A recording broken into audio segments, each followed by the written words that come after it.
To the 70 million people of Japan, Hirohito, their emperor, is a god through direct descent from the great sun goddess Amaterasu.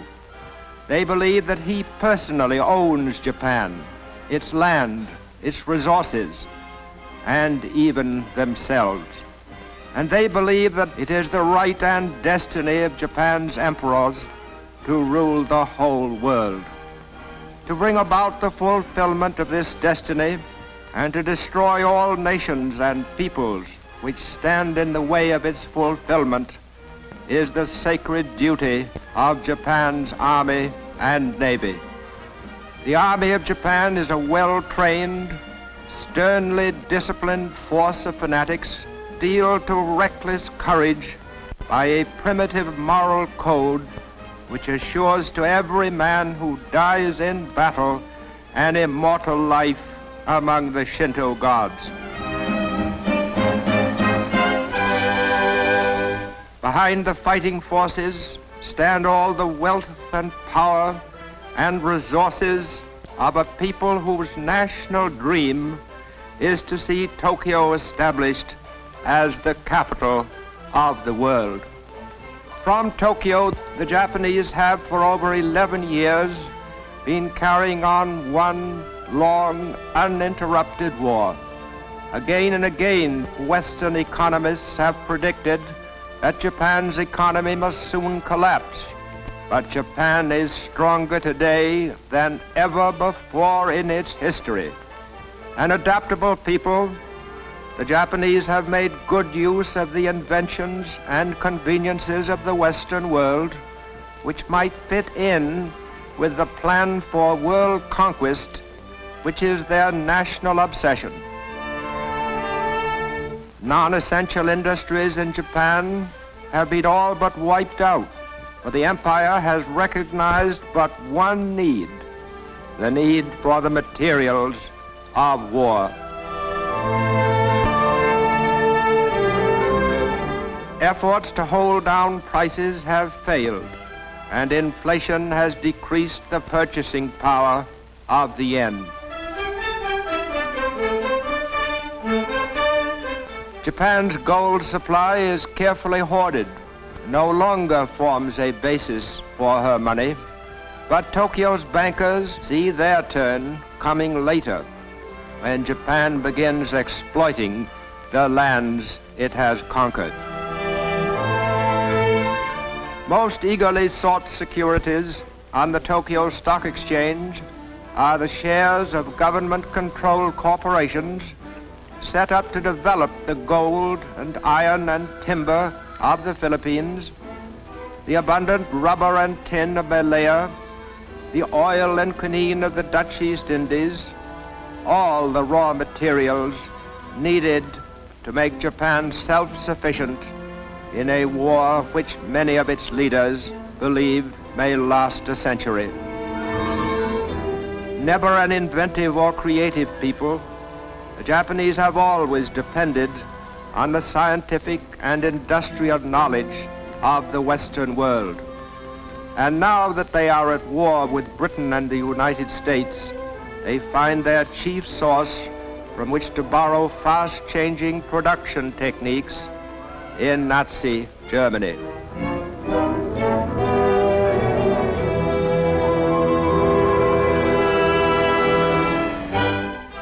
In the theaters of Japan, Nazi methods of propaganda are also copied to good effect.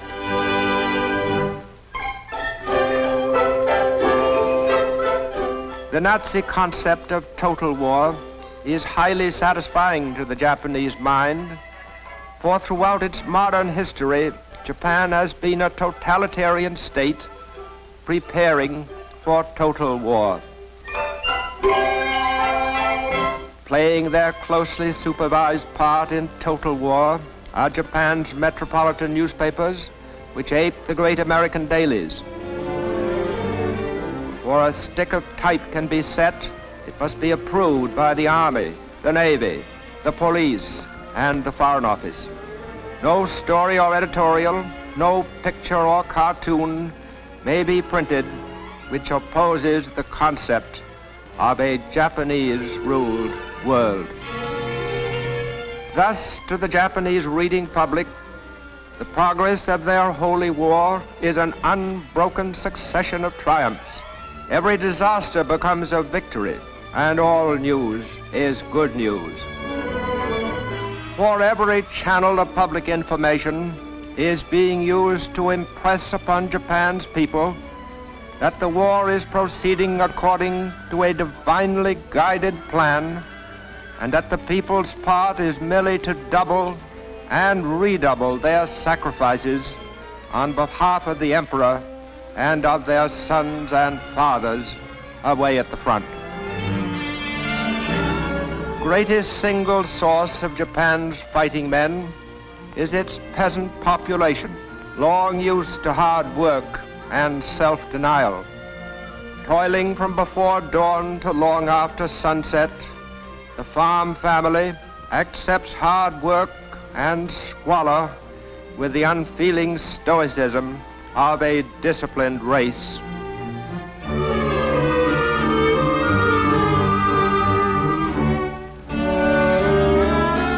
Homes are crudely built with a framework of wooden beams and walls of mud and chopped straw.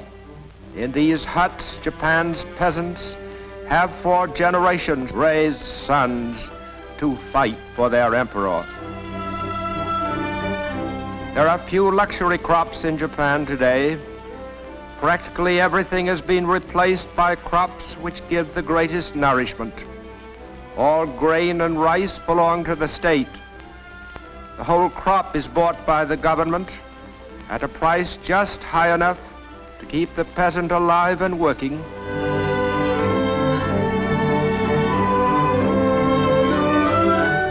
And in a nation where land is the chief source of food and life, no square foot of farmland, however meager, is left untilled. To protect its supply of hardwood, Japan has for years practiced reforestation on a national scale. And today its lumber, like everything else it produces, is going into the war effort in one way or another. To make sure that on the farm not an hour is spent in idleness, no material is wasted. Every rural community produces useful handicrafts.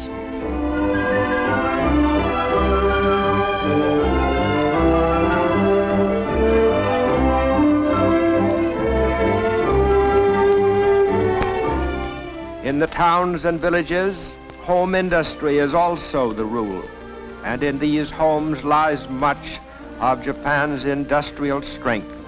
With each home a miniature factory, the nation's total production is almost beyond estimate.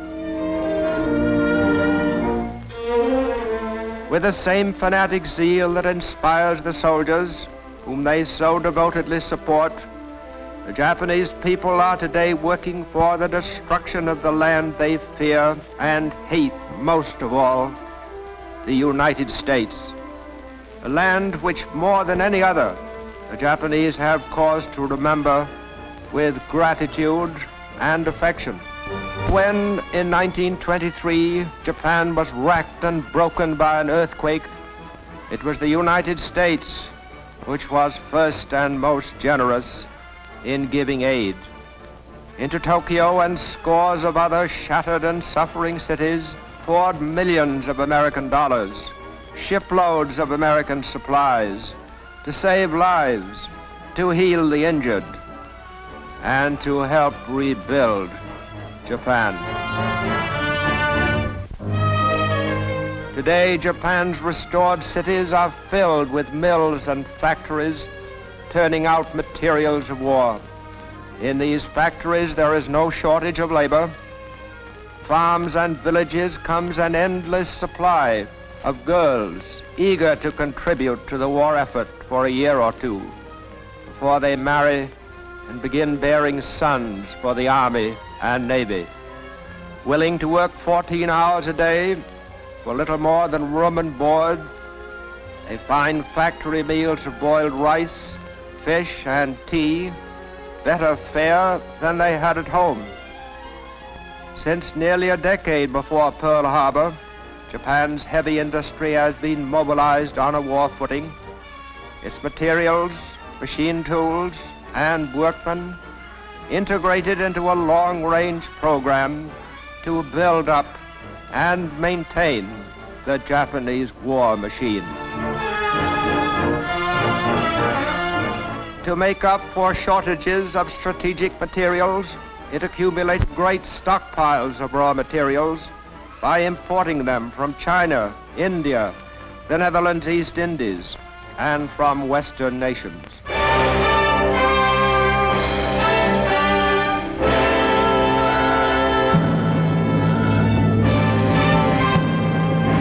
Japan's state religion is Shintoism, which teaches that Japan is a heavenly land, protected by their gods, who have even taken the form of a divine wind, which scattered and confounded enemy fleets. Shinto gods exist in rocks, trees, and rivers, and even the souls of men who have died for their emperor are worshipped as minor gods.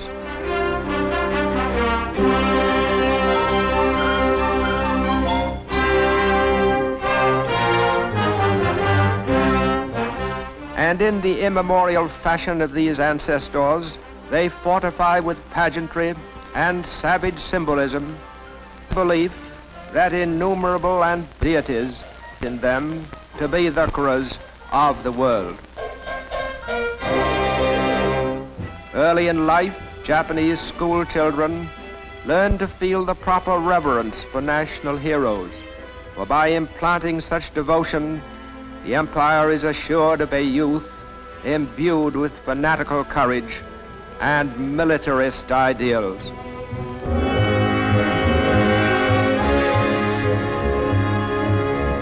From infancy, Japanese children find their days strictly scheduled to the discipline of total war. In physical culture groups, they harden their bodies and learn the obedience to orders which will make them good warriors in later life.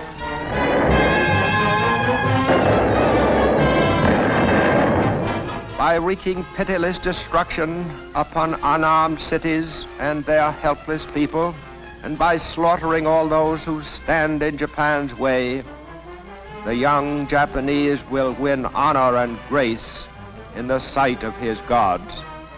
For they have decreed that it is Japan's destiny to achieve mastery over the whole world, to bring to all peoples the blessings of the samurai code.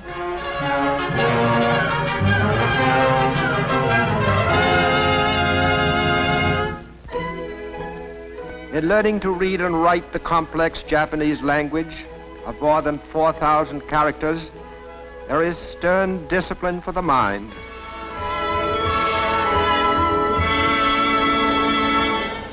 Never are they allowed to forget that the way of Japan is the way of the warrior, and that modern weapons of war are as glorious as the samurai swords with which their ancestors won honor and immortality. To the Japanese child, these are not mere planes and ships, but symbols of the conquering might of his august emperor.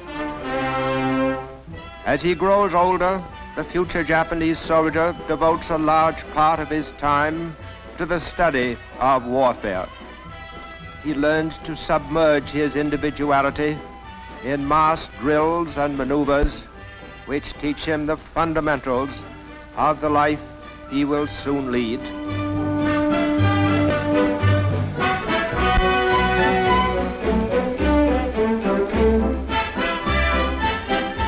He is taught how to handle a rifle under a drill master who is both able and severe. He is trained so that handling a gun becomes second nature to him in preparation for the time when he will be a full-fledged soldier ready to die for his emperor. Anticipating worldwide expansion, Japan has for years maintained a school of military government and colonial administration, where picked young Japanese learn the approved attitude and method of ruling conquered people in a conquered territory.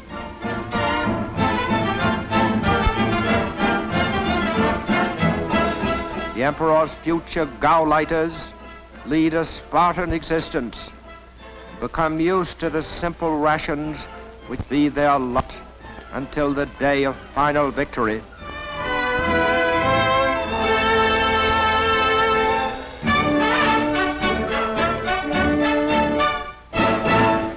At 17, every Japanese becomes automatically eligible for military service. And on his induction into the Army, his years of military training and ingrained discipline begin to serve the nation. Averaging only 5 feet 3 in height and 117 pounds in weight, the Japanese soldier is expected to compensate for his small size by his fanaticism in battle. Under the eyes of an elite corps of officers, the new soldier spends nearly 2 years learning how to take care of himself.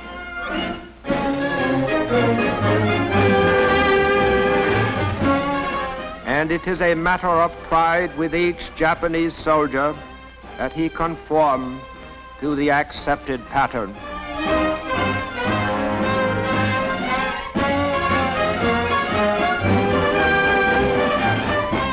He is taught that the greater the odds are against him, the more glorious will be his death. Building on this foundation of the will to conquer, the Japanese have made good use of the offensive spirit which inspires their people.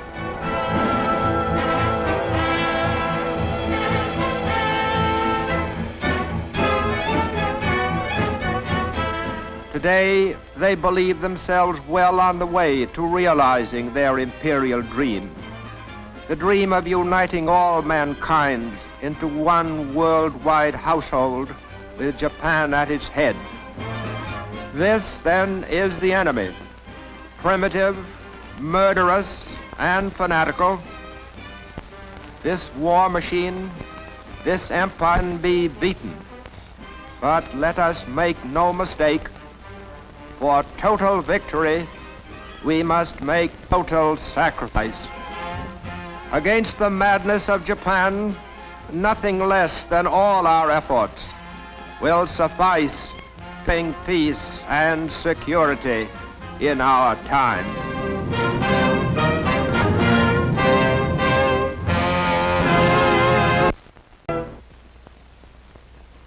You are about to see the second of 3 films which have been made to help us size up our enemy, Japan. To beat the Japanese and to do the job thoroughly, we have got to understand them thoroughly. The Japanese are not easy to know. I've lived among them for 10 years, and I can testify that they are as different from ourselves as any people on this planet. The real difference is in their minds. You cannot measure Japanese sense of logic by any Western yardstick. Their weapons are modern, their thinking 2,000 years out of date. Behind the fighting forces stand all the wealth and power and resources of a people whose national dream is to see Tokyo established as the capital of the world. From Tokyo, the Japanese have for over 11 years been carrying on one long, uninterrupted war. Again and again, Western economists have predicted that Japan's economy must soon collapse the materials of war. efforts to hold down prices have failed, and inflation has decreased the purchasing power of the yen. Japan's gold supply is carefully hoarded, no longer forms a basis for her money, but Tokyo's bankers see their turn coming later, when Japan begins exploiting the land.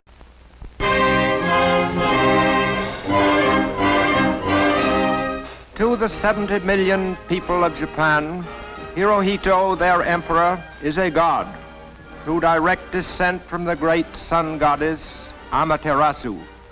They believe that he personally owns Japan, its land, its resources, and even themselves.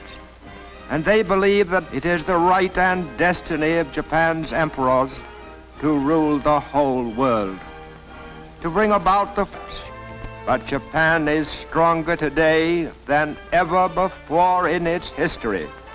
An adaptable people, the Japanese have made good use of the inventions and conveniences of the Western world, which might fit in with the plan for world conquest, which is their national obsession.